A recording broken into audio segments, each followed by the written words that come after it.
Brilliant. I love a good coughing intro. Welcome back. It looks like we've got a pretty packed day ahead of us here on day 11. We need to trek all the way up to Peter Stammerton's place to find the Bachelor, at which point we deliver him a note from Aglaia Lilik telling him to kill himself, I guess. It's not like the most noble of mission objectives, I'll be honest, but it's what we gotta do. And then we'll return to Aglaia, and hopefully she will then be able to help us with our current predicament, which is, I guess, convincing people to sacrifice themselves to save the town? I guess that's what we're trying to do. I'm not sure how cool I am with that whole concept, but it's what we gotta do. It's what we gotta do. So yeah, a lot of walking back and forth. Even if the objective ends at Lilik, there's still going to be a bit of a trek, but I imagine there's going to be a bit more after that as well.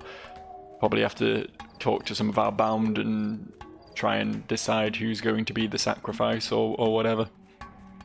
It's going to be fun. It's going to be a wild ride. I hope you're buckled in for this. I need to check my map actually, because I don't know how stinky the town is at the moment. Quite stinky, but thankfully we're only going onto the cusp of the stink, so it shouldn't be too bad. Shouldn't have too much of a bad time of this, hopefully. I know there's going to be rats and shit in the black area of the map, but at least we're not getting relentlessly poop angeled, you know? Could be worse. Also, 2 drunks and a knife man. I'll engage in this. We had a bit of an issue, didn't we, regarding drugs, and that we didn't really have space for any more. Yeah, okay. We don't need them. We don't need them anyway.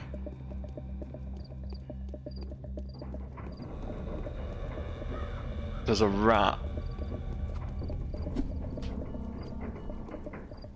The rat is going to get to me before this guy does, probably, because he has a habit of stopping and the rat doesn't. Oh, nope, that solves the problem. I was a bit concerned for a second there, but I didn't need to be.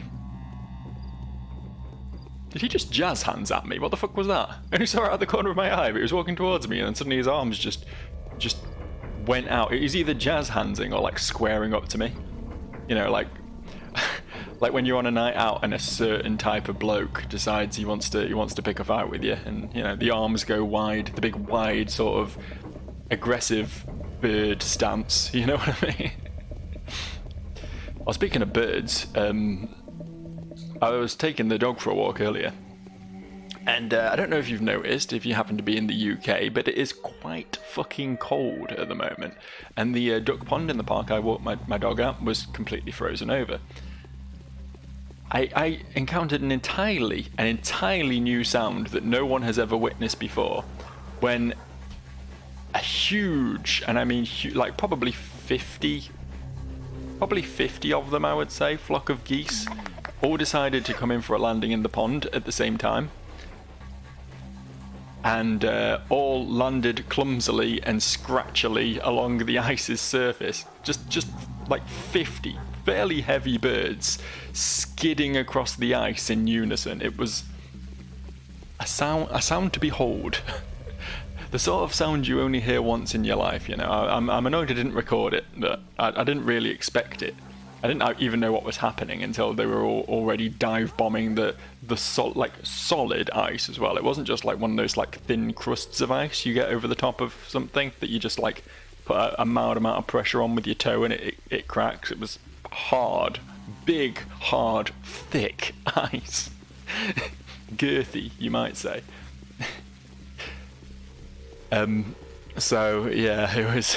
I really can't describe the sound, but it was an original one. It was a first sound, you know. You know, like when you say there's like a. That's the first time anyone's ever said that sentence or whatever, you know. This was the first time anyone's ever heard that sound. Probably not true. I imagine that sort of thing has happened before, but it's a rarity. Let's put it that way. It's a rarity. Oh, hold it up. Is Peter sick? That's going to make this difficult, isn't it?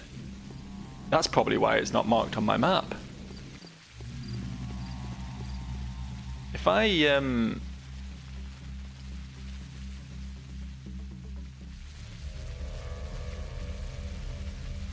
give him this. Yeah, okay, it immediately cures him. I thought you had to wait till the next day, and I was a bit concerned I was going to be fucked here and not be able to do this quest, but we should be fine now. Whoa, look at this posse! Never have I seen so many actual relevant individuals in one place at once. Yes. All talking in unison. Hello, Bachelor. Sorry, but I have to get back to work. How did you get here? I've got bad news from the Inquisitor. You've been stripped of your mandate. I think she's decided to get rid of you. So you're the harbinger of my doom. Now will you give me some advice on how to escape my well-deserved punishment? So it is well-deserved. The Inquisitor won't forgive me for my treason. The only surprising thing is that she found out so soon. I've only just made the decision and she knows already. The woman is indeed a devil. But in any case, I won't change my decision even if it costs me my life. And what is your decision? I want to preserve the polyhedron, and I will preserve it, whatever it takes. And Aglaya wants it destroyed? Yes, and this sly schemer played me so well, that for a lucky coincidence, I myself would have now desired it above all else in the world. Her infernal design would have become my own discovery. Aglaya believes the polyhedron to be the cause of the outbreak. And that's not so. What does it matter? It may have been the reason the epidemic begun, but it's not the reason it's still here. Destroying the tower won't stop it. One must not imagine a clash of supreme powers behind this. This is mechanics, not mysticism. That's what I've been trying to convince Peter of. And what does Peter say? He believes, as you probably know, that the epidemic is a punishment for the hubris he and his brother committed by building this masterpiece. However, he would also rather lose his life than his tower. It's too marvellous an achievement. Let all else burn, the tower must remain. Why? Because for the first time in human history, a structure has been built which, owing as much to engineering calculation as to favourable concourse of circumstances, possesses a miraculous capacity for influencing the human consciousness. It can, if you like, store the dreams of children. A dream can't be made real. The fulfillment of a wish will always be a bitter parody of a dream. Such is the law. That's the thing, this tower makes the impossible possible. I didn't believe it either until I saw it for myself, but the fact remains. The children are unanimous in insisting the tower reproduces that very spirit which turns childhood into the happiest time of a human life.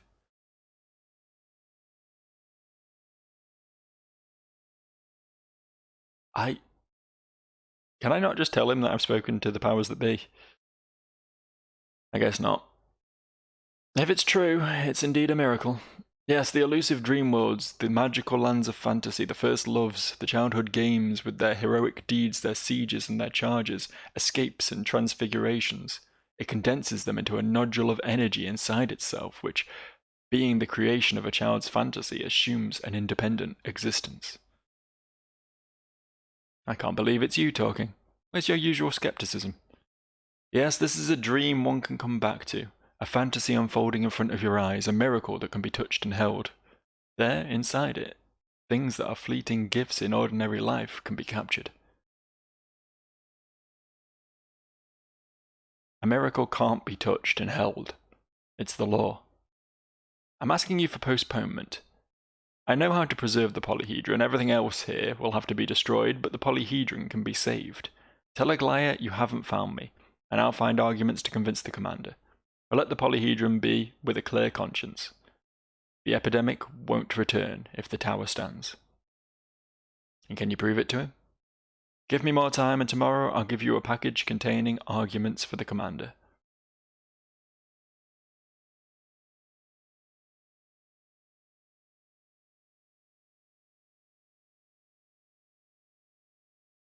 Fuck.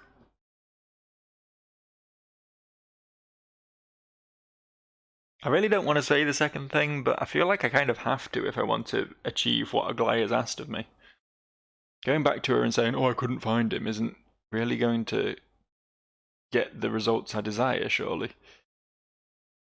No, I'm not going to give you more time. Take this package, it's for you. Die, Bachelor. Such is your fate. Wait, then help me get rid of an enemy who's about to present Aglaya with a fateful argument which will leave the commander with no choice but to raise the polyhedron. Who's that? Barak, the Haruspecs, who the fuck did you think? He's due to finish some gruesome business today. If he succeeds, he and Aglaia will deceive Block. That is to say, Aglaia will do the actual deceiving. Barak is a blind fool and tool of hers, just like I was until recently. Why is he dangerous? They'll preserve the toxic town for the sake of saving Aglaia and raise the polyhedron in order to have a culprit's head to present to the powers that be. They'll say the cause has been eliminated.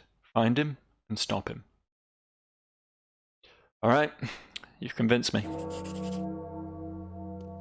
God's got anything to add on this? Yet the structure is miraculous. There'll never be another one like this. The Bachelor will tell you everything. I can't talk right now. I've already spoken to him. It's you I want to listen to now. We easily forget those faults, old boy, which are known only to ourselves. True, so true. What is it, this polyhedron of yours? Why would I talk about it? What do you know about miracles? You say that you can perform them yourself, but you are yourself a power capable of making miracles an everyday occurrence. Well, others aren't like that. Rarely do we get a chance to make the impossible happen. I've been inside. What is it? Who are you harboring there? Much as I'd like to tell you that it's inhibited by my fantasies and my dreams, it would be untrue. Children live there. Petty, pathetic, malicious, craving to imitate the grown-ups, but the place improves them. It makes them better. And that's why I don't object. Perhaps one day, it will harbour someone else's dream. What's so bad about the children's dreams? Take a look outside. That's what's bad about them. Every child is capable of crossing over to the other side of reality, but few are able to bring back something beautiful, good, and magical. No, the tower is not for children. It's for lovers, dreamers, and poets. Now I understand completely. Is I it think true I do. that Laura Ravel has made an attempt on the commander's life? That's some nerve. I thought, from what we discovered previously, that the town was never real, that it was a figment of the imagination of some kids in like another plane of existence, right? But from what Peter's just said, it's actually like lit a light bulb over my head. The kids are from the town, aren't they? The two kids from the garden who have turned the town into their toy are from the town. They are actual inhabitants. The place is real, but by being in the polyhedron, their dreams are affecting the outside world. They have turned the town into a plaything via the power of the polyhedron. I did not get that previously. I thought it was like completely unrelated, but suddenly my whole spiel about nothing being real and it's all irrelevant, but fuck it, we'll play it through to the end anyway, is thrown into a very different light. I'm not talking to you, Changeling, and I'll advise my brother against it too. It's too fucking late, I already did. I just need you to tell me a few things about the polyhedron, Andre, not that I need to know anymore. I think I've got everything I need. You can see for yourself that it's the acme of all human achievement. The tower is no chimera, no oddity, no trick, whatever heartless Daniel might think. He's on your side, my dude. Calm down. It was made for people. It is needed by people. It has no meaning without people. Why the shouting? Why are you so passionate about it? Because he wants to leave it in a void, an icy solitude, like a unique butterfly preserved in formalin, pinned to the step like a piece of cardboard. No, I don't want that to happen. Who needs a victory like that? Don't despair, Andre. You're making a mistake by not trusting me. Yeah, Andre's actually on my side, it turns out. He wants to preserve the town as well because, as he says, like, sure, the tower is a magical, powerful entity or whatever, but what is it without the people, right? It can't impose its will on the people if there aren't any people. Where are we going to find the Haruspecs then? I wasn't really paying attention to that bit. I was too caught up in my own shit.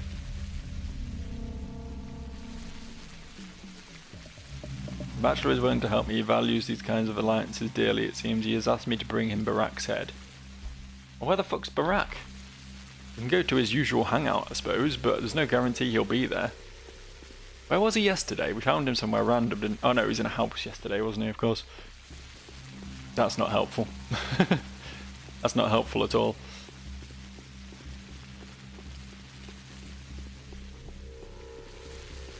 I guess I'll find him.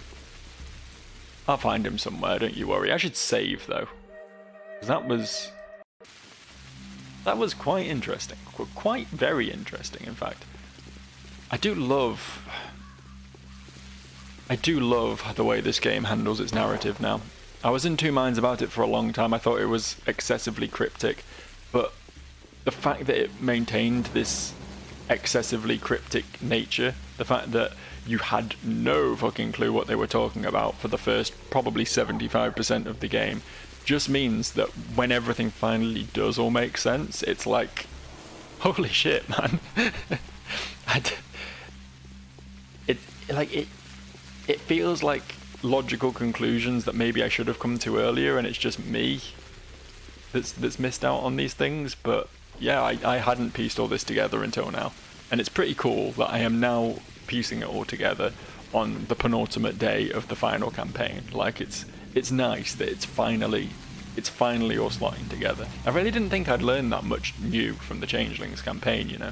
I thought after, as I say, I stumbled through the Haruspex blindly, and there's probably a bunch of stuff I missed in that, and I probably will play it at some point, just to sort of give myself an understanding of the bits and pieces I didn't get, and, you know, obviously playing it with knowledge is going to be quite informative. But I played that pretty blindly, and then The Bachelor is the campaign where I sort of started making sense of things. And I really thought like I'd sort of learned everything there was to learn by the end of that, but the Changelings campaign has filled in a lot of blanks, honestly. A lot of blanks that I just didn't even know were blanks, if you know what I mean. Slow and steady wins the race. What do you want? Forgot something? Someone wants you dead, Artemi Barak. Tell me, what do you intend to do now? Are you the harbinger of my death? Well, that won't make me change my plans. I'm going to the abattoir. Foreman Oyun is awaiting me for the final trial. I don't expect to survive it anyway, but you have promised to help, haven't you? Who, me? One of us is an idiot, right?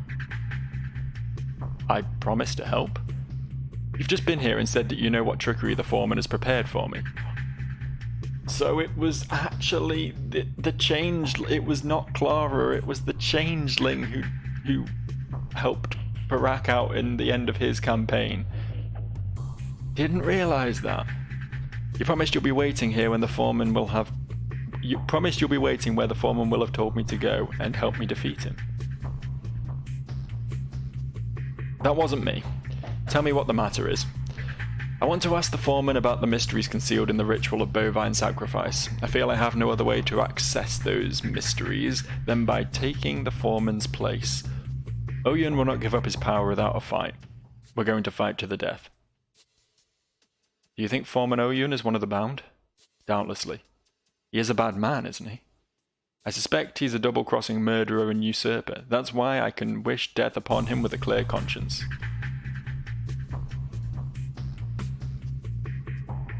Don't rush into a fight with him. I'll go to the abattoir and settle your dispute. You changed your plans quickly. A short while ago you were much more bloodthirsty. I'll waste no time. My destiny awaits me at the abattoir. I'm going to face it with an open heart. Wait until the day ends. We'll see each other at the abattoir.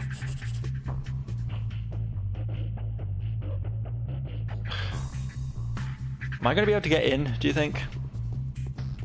My hope here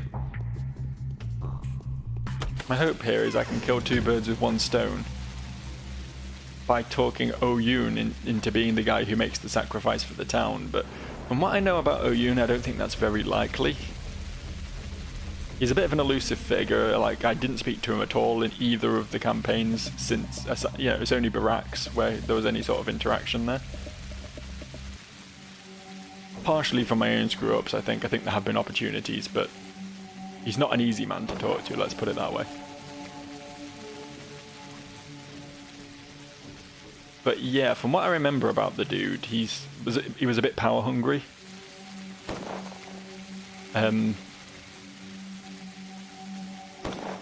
Sort of lorded his control over the abattoir over people and used it for his own gain quite a bit, so I don't know if he's going to be super willing to make a noble sacrifice for the town, but I guess we can go have a word with him at least. Really wasn't expecting to have to do quite this much travelling. I definitely never expected to end up inside the abattoir today. I don't know if I'm going to be able to get in through here, but I'm going to give it a go.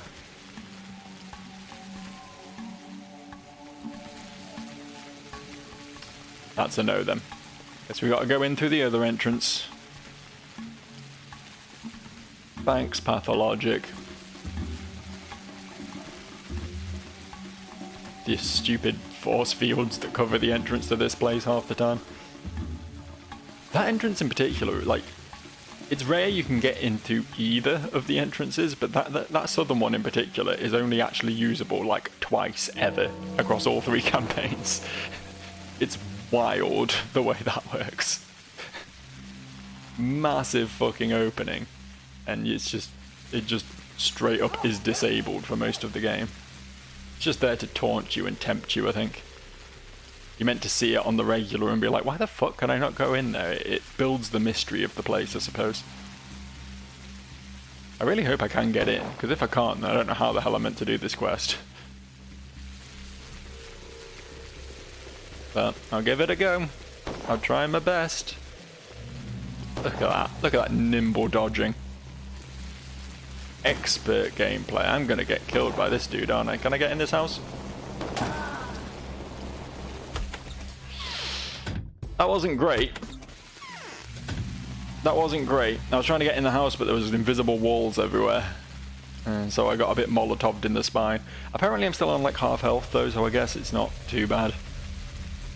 I won't load unless something truly terrible happens.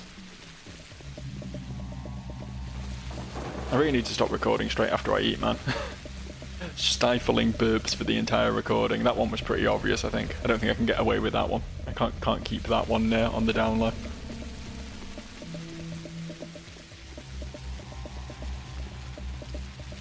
Let me in. Hey! We are in. We are in at long last. Hello, lads. Basically, the only interaction I've had with you lot in this entire game has been you beating the shit out of me in houses on 3 days of this entire playthrough.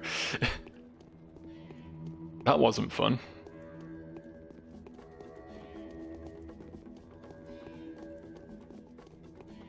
I've got to say, I have enjoyed the Changelings campaign quite a bit.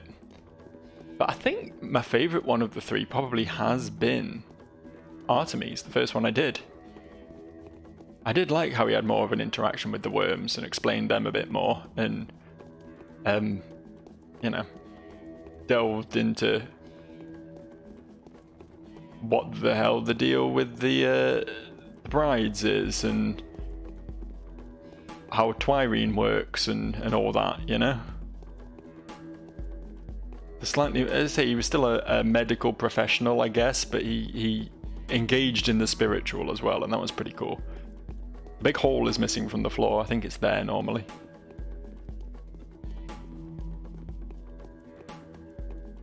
It might have been this room, possibly. It might be these rocks get removed for it.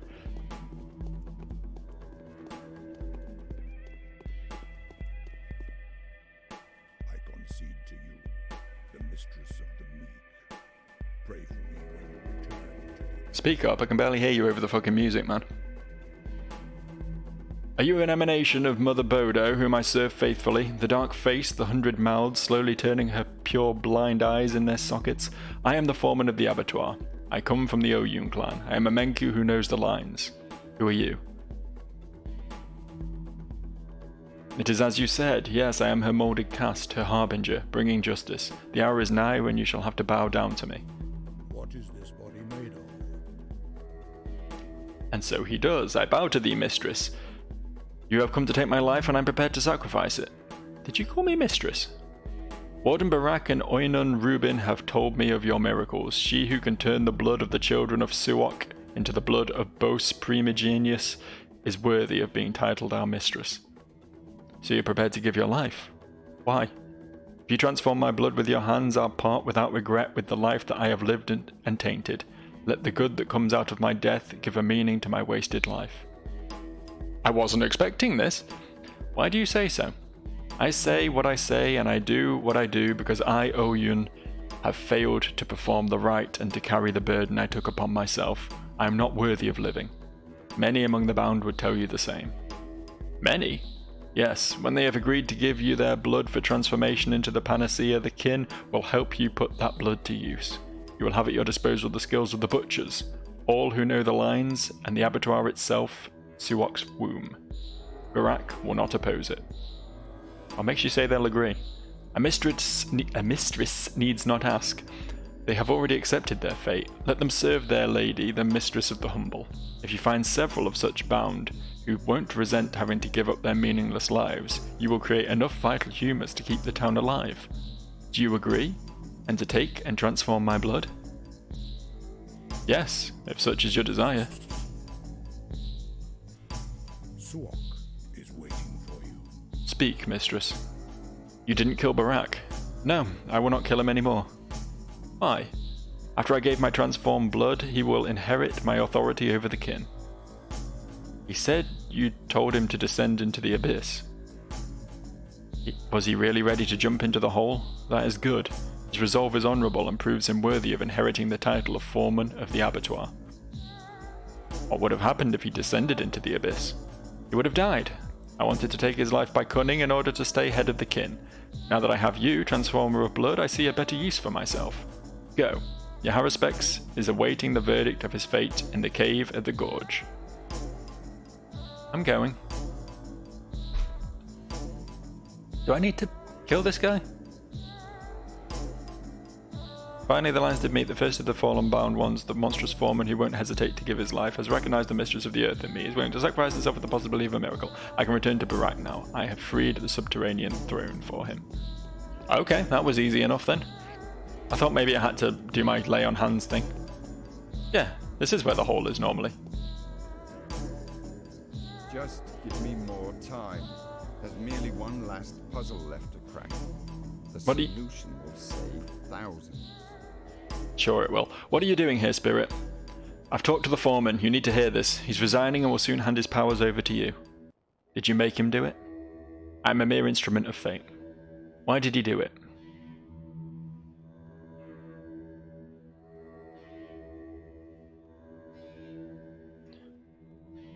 Because everyone has a preordainment to fulfill. His is to be a sacrificial victim. You turned out to be much more powerful than I thought. Why did you do this? Tell me what you're intending to do, Barak. I must make a blood sacrifice, but I haven't settled on one yet. I don't know who it was meant to be. I must decide. That moment is probably inevitable, and it will come soon.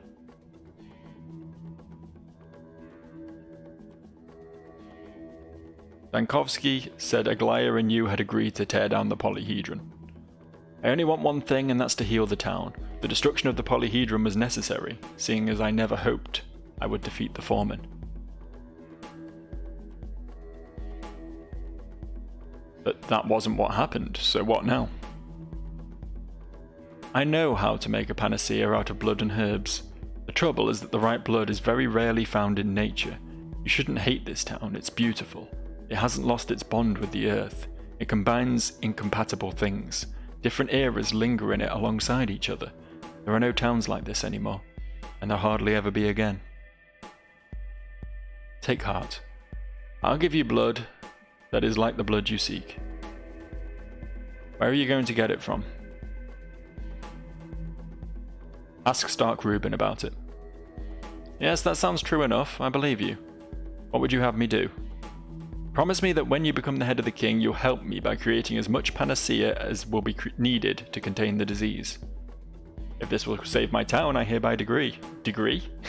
I hereby degree. That's what I said, and I'm sticking to it. Tomorrow I'll be able to back it up with arguments for Aglaya. She must submit a report on the decision reached in order to avoid being executed. Is that so? Yes, so tell Aglaya. Let her in on our plan. I think she'll accept it. Have your arguments ready by tomorrow. Back to Aglaya then? Cool. Well, that wrapped everything up in a neat little bow, didn't it? I feel like I may have... I mean, obviously, like, depending on which character you're playing, you get a different ending, fair enough. But it's nice that, like, I sort of managed to convince both the Bachelor and, well, maybe not the Bachelor so much, but definitely the Harrispecs at least, not to go ahead with their plans and actually to trust me to do mine, sort of thing. It is nice that that's a thing that's actually happened.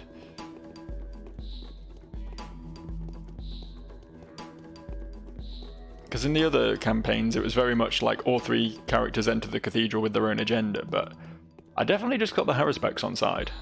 Like, definitely. I installed him as head of this place. And now hopefully, I guess he might double cross me or something, but hopefully he's going to show up and be like, yeah, I can save the town with my panacea, just, you know, let the Changeling do her thing. I guess we'll see how that plays out. The Bachelor's still an oddball though. He's still a curveball. I'm not entirely sure what he's going to be up to when the time comes. But we don't go back to him, so I guess we won't find out. I guess we've had our final conversation with the fella. It's probably my fault for choosing the tell him to die option instead of the other one.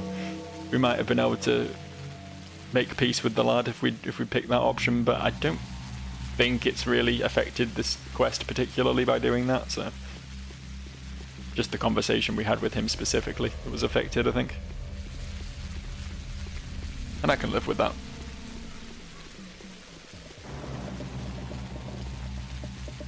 It's been quite interesting though, because most of the communication and interactions I've had with both of those characters has been fairly positive. Like, we've been pretty cordial with each other, I think.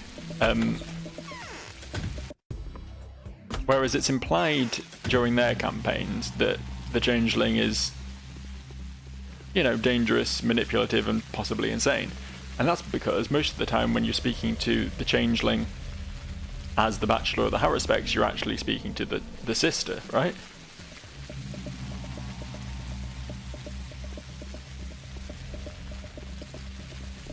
It's wild how difficult she makes all this.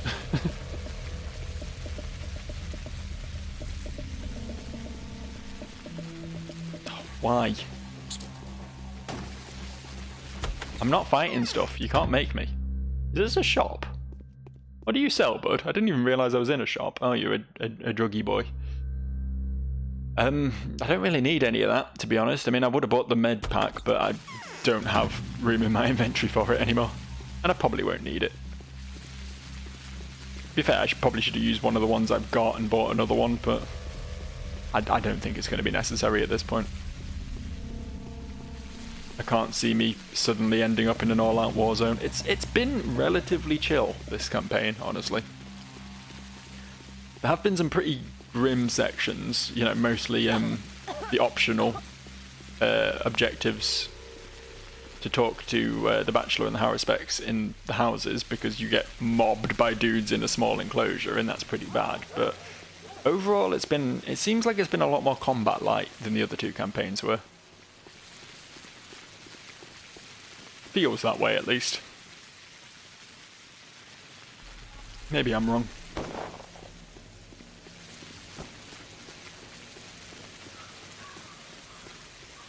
I'm just walking through infected zones now. I just don't care anymore. I shouldn't be playing so lax, I know, but at this point I think it would be quite difficult for me to get into an unwinnable situation. Like, I've got loads of money, I can just buy the drugs and food I need, you know, it's fine. Should be careful not to get flamethrowered here though, because it feels like it might happen. Thank you.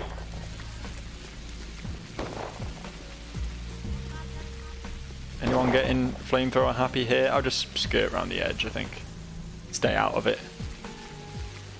Do have to be careful not to get my infection too high, or else those guys will stop burning me again. But again, like, in both of the other campaigns, honestly, but especially the Harrispexes, I had a lot of trouble with those guys. Like, I had to start plotting routes through the city where I specifically avoided the flamethrower guys, because my infection was just always so high that I couldn't get around safely. But not really been an issue. Not really been a problem at all as the Changeling. Been fine. Been cushy. I don't know if that's just me steadily getting better at the game, but I don't feel like I'm any better than I was when I was playing as the Bachelor, you know? I don't think I've particularly improved. If a few little bits of information have lodged in my brain that have made things a little bit easier, like knowing location names and stuff, but as far as, you know, the core gameplay loop's concerned, I don't think I've really improved particularly on that front. But I don't know why I've had so much of an easier time with things. I really don't. I don't know if because of the whole reputation mechanic being a thing, they specifically made the other bars easier to deal with as the Changeling. I don't know. Maybe I'm imagining that. Yeah, what do you want? Nothing, except I cleansed the Skinner district. No? No reward for it this time? Fair enough. You have fulfilled your purpose. Now be gone. This world doesn't need you any longer. Inquisitor Aglaya Lilik. I have a better solution than the one suggested by the Harrispecks and the Bachelor. Now I know it for certain. It all fits. Well now, say what you have to say, Instrument of the Law. There's a way to preserve the town. It's hard to believe, but I'm certain of it. The disease will continue to exist too, but it will become completely harmless. It will be tamed, just like the smallpox. I'll do this with my hands. I'm going to stay here. We can inoculate people, and people will survive. I don't understand yet. I'm strictly anti-vax. I have a Facebook group about it. Dr. Rubin has conducted a scientific study. He has ascertained that the plague hasn't killed Simon Kane after all. Simon's blood contained corpuscles, I hate that word, that have made the disease harmless. When I heal someone with my hands, their blood becomes like that too. So you're going to cure everyone as they get infected.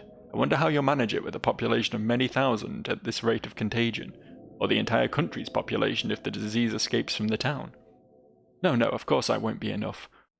All the more because the blood needs to be predisposed, but there are people with this kind of blood who've agreed to spend themselves entirely on vaccines for everyone else. I'll show them to you tomorrow. So you're saying you'll be able to maintain this faithful and unnatural blend, and even create a possibility for, oh my god, it's further development through periodic transformation of some townspeople's blood with the subsequent slaughtering of those people after the manner of what was done to Simon. I didn't quite understand, but it looks like it. Are you really imagining yourself a miracle worker? I can perform a miracle. No one else can, which is why no one else have thought of the same plan. Everyone believes miracles to be impossible. Another one. Nina was enough. She too used to sing about miracles and ended up turning the town into a pagan altar. You'd like to set up a bloody conveyor line in which you will hold the key position, right? I won't let that happen. But enough. No more of this talk. Why are you so blind? Another obsessed idiot dragging thousands of victims into the very same trap. No, enough. Help me destroy the polyhedron or leave this town at once, or else I'll have you executed. But why destroy when everything can be preserved? It's the powers that be who want to preserve everything. That's the reason there's an epidemic. Who do you think you are? You're no miracle worker. You're an avatar of the Sand Plague. Do you understand? But instead of acting as an honest instrument of the law, you have stolen the fate of another. So that's why I'm a thief. That's why you're a thief. You're guilty of the theft of your own fate. You were never to try on this halo. It's as absurd as a hangman playing the miraculous rescuer while the execution is already ongoing.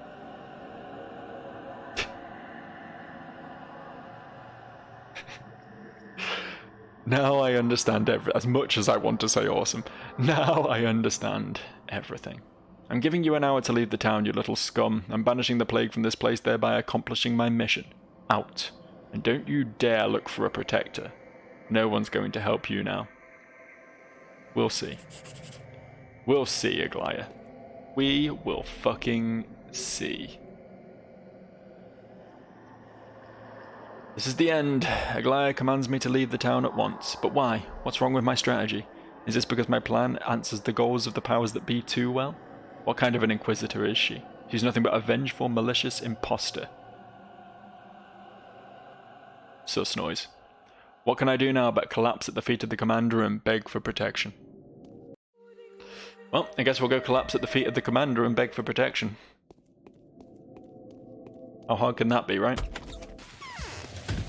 Just another short walk across Infectionville.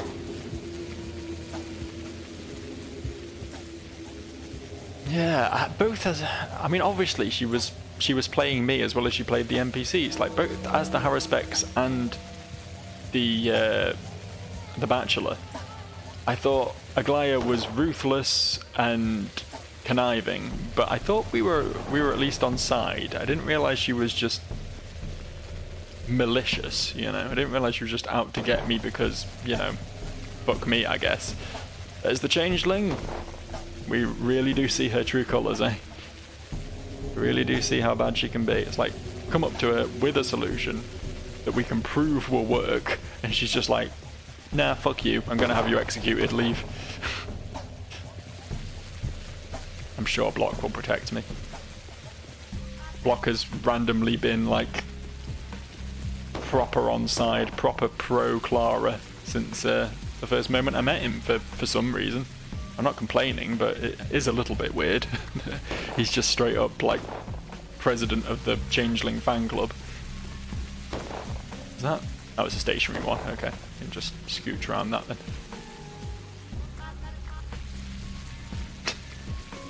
Just a casual execution in the streets. Never mind, these things happen. I do wonder how much of the population has just been executed by the guards at this point. Never mind the plague anymore. Well,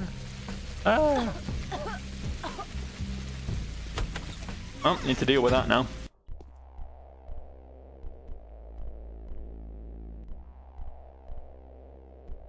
Got room to buy more medicine now, isn't that cool? We need to go. You are not the only healer here.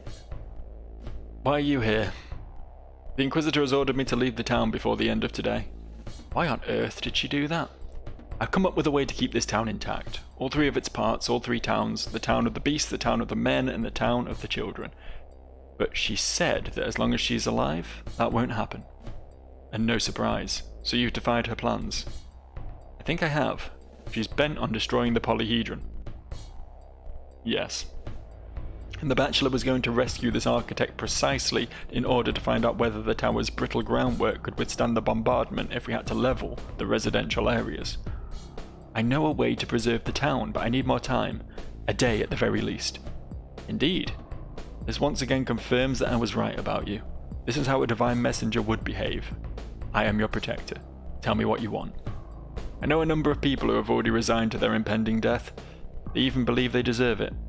All I need is to find several volunteers among the bound. How many do you need? 7, at least. I could put not 7, but 77 men at your disposal. No. For one thing, they have to be bound. Not all people are the same. These ones have a rare blood type. Go and look for the ones you need then. I'll order my soldiers to defend you should anyone dare make an attempt at your life. It's a shame that so few have remained loyal, but there'll be even less after we crush the revolt completely. But we will persevere. Afterwards, come back to me and tell me you've been successful. You don't want to destroy the town, do you? No, I don't, and I'm prepared to sacrifice my career in order to avoid raising and killing this town. Why? I was born and raised in a town like this one. Firing at it is torture for me. But that isn't the main reason. I'm surprised to hear you talk like that. Everything in this town is precious. This place is symbolic. That which is below has left our world for good, having turned into lifeless bones, into museum pieces. That which is above will never come around again. It's a potential future that I don't want to lose. How do you know? The Haruspex has demonstrated the former to me, and the Bachelor the latter. Written into this town is the destiny for our entire country, and I feel the Creator is watching me now, as I'm making my choice.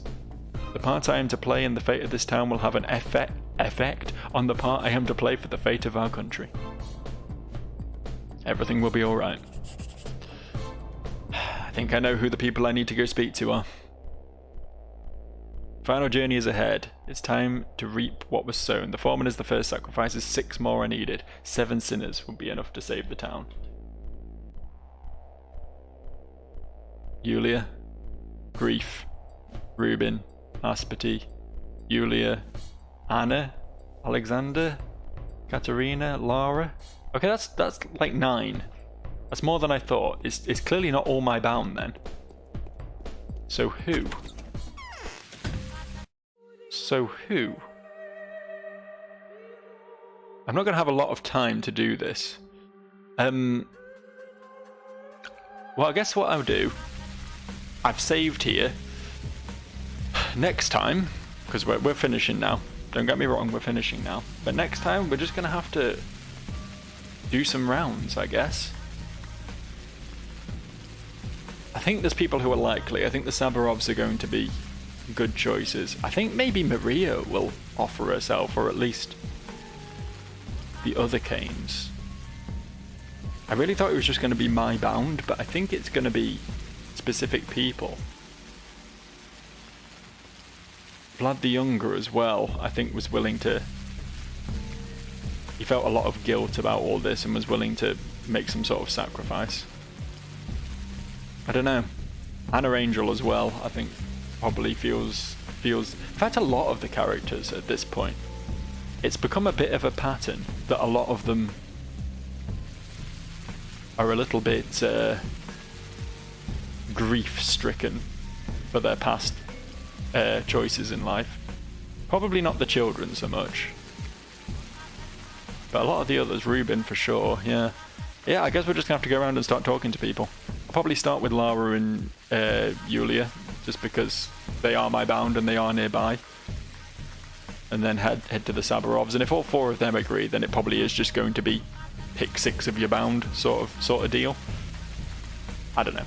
We'll see. That's all for next time though. For this time, I am done. So bye.